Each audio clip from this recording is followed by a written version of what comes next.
നടുന്നവനും നനയ്ക്കുന്നവനും ഒരുപോലെ, ഓരോരുത്തന് താൻ്റെ അധ്വാനത്തിന് ഒത്തവണ്ണം കൂലി കിട്ടും.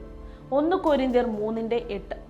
ജീവിതത്തെക്കുറിച്ച് ഉന്നതമായ സ്വപ്നങ്ങൾ കാണുന്നത് വളരെ നല്ലതാണ്.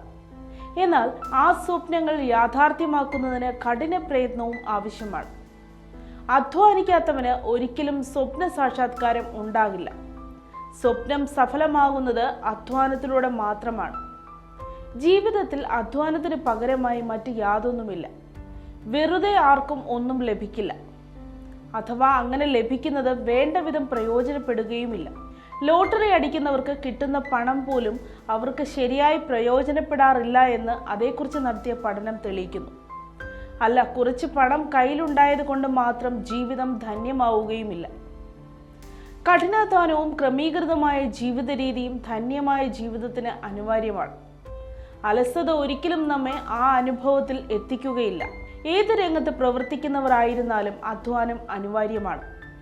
അതിനാൽ ജീവിത ലക്ഷ്യം സാക്ഷാത്കരിക്കുവാൻ ഉത്സാഹപൂർവ്വം പ്രയത്നിക്കാം. ദൈവം നമ്മെ അനുഗ്രഹിക്കട്ടെ.